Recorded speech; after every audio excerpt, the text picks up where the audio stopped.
हमारी finance minister Nirmala Sitharaman ने हमारी पार्लियामेंट में भारतीय अर्थव्यवस्था पर एक वाइट पेपर पेश किया है। इस वाइट पेपर में 2004 से 2014 के बीच कांग्रेस लेड यूपीए सरकार और 2014 से 2024 के बीच बीजेपी लेड एनडीए सरकार की इकोनॉमिक गवर्नेंस को कंपेयर किया गया है। वाइट पेपर किसी विशेष मुद्दे पर इंफॉर्मेशन प्रोवाइड करता है।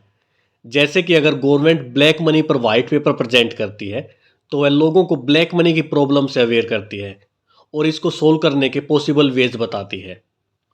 इस सेंस में अगर देखें तो पार्लियामेंट में निर्मला सीतारमण द्वारा जो पेश किया गया वह एग्जैक्टली वाइट पेपर नहीं था, बल्कि काफ़ी सारी इकोनॉमिक पैरामीटर्स पर दो सरकारों के बीच कंपैरिजन था। 2014 में जब वर्तमान सरकार ने पहली बार कार्यभार संभाला था तब उस समय इंडियन इकोनॉमी की एक व्यापक समीक्षा वाइट पेपर होती। यह डॉक्यूमेंट यह भी एक्सप्लेन करता है कि 10 साल पहले की बजाय अब इसे क्यों प्रेजेंट किया जा रहा है। वर्तमान सरकार का कहना है कि उस समय हमारी इकोनॉमी की सिचुएशन इतनी बेकार थी कि वाइट पेपर नहीं लाया जा सकता था। उस समय हमारी इकोनॉमी पर वाइट पेपर लाने से इन्वेस्टर्स पर नेगेटिव इम्पैक्ट पड़ता। वैसे में लोगों को एक उम्मीद देने, इन्वेस्टमेंट को अट्रैक्ट करने और कुछ मच नीडेड रिफॉर्म्स का समय था। इस वाइट पेपर के 4 ऑब्जेक्टिव हैं। पहला, ये लोगों को यह बताना चाहता है कि 2014 में इस सरकार को पिछली सरकार से किस प्रकार का गवर्नेंस और इकोनॉमी को फिस्कल क्राइसिस विरासत में मिले थे।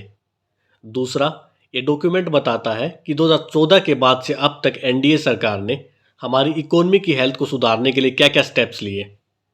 तीसरा, यह डॉक्यूमेंट उम्मीद करता है कि नेशनल इंटरेस्ट और फिस्कल रिस्पॉन्सिबिलिटी पर एक व्यापक और इन्फॉर्म्ड डिबेट हो। और चौथा, इसमें हमारे प्रधानमंत्री मोदी जी की पिछले साल के स्वतंत्रता दिवस पर दी गई स्पीच को कोट किया गया है।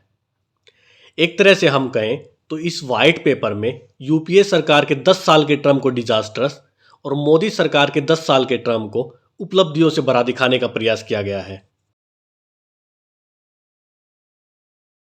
लगातार 2 दशक में किसी भी देश की इकोनॉमी को आपस में कंपैरिजन करना बिल्कुल भी आसान काम नहीं है, क्योंकि अनेक ऐसे फैक्टर हैं जो कि ना केवल इकोनॉमी को अफेक्ट करते हैं बल्कि इसको कैसे मेजर करते हैं उसको भी अफेक्ट करते हैं। जैसे कि अगर हम एग्जाम्पल के तौर पर देखें तो यूपीए सरकार के आखिरी 2 सालों में महंगाई बढ़ने और मोदी सरकार के पहले 2 सालों में महंगाई कम होने का एक बड़ा रीज़न तेल की कीमतें थी। जहां 2012 से 14 के मध्य तेल की कीमतें 105 से 111 डॉलर प्रति बैरल थी, वहीं 2015 में तेल की कीमत 84 डॉलर प्रति बैरल और 2016 में सिर्फ 46 डॉलर प्रति बैरल थी।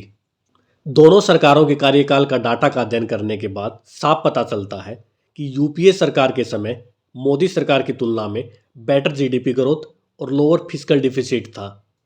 एक तरफ जहां मोदी सरकार की कुछ जेन्युइन अचीवमेंट्स हैं जैसे कि जीएसटी और इंसॉल्वेंसी एंड बैंक्रप्सी कोड, लेकिन दूसरी तरफ यह वाइट पेपर मोदी सरकार के कार्यकाल में अर्थव्यवस्था में हुई सभी गड़बड़ियों को छुपाता है।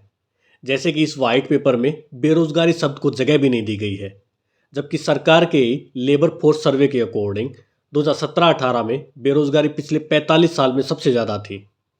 इसी प्रकार 2011 से हमारे देश में गरीबी का कोई फॉर्मल मेजर भी नहीं किया गया है। साथ ही मोदी सरकार 1881 के बाद से पहली बार जनगणना करवाने में भी नाकाम रही।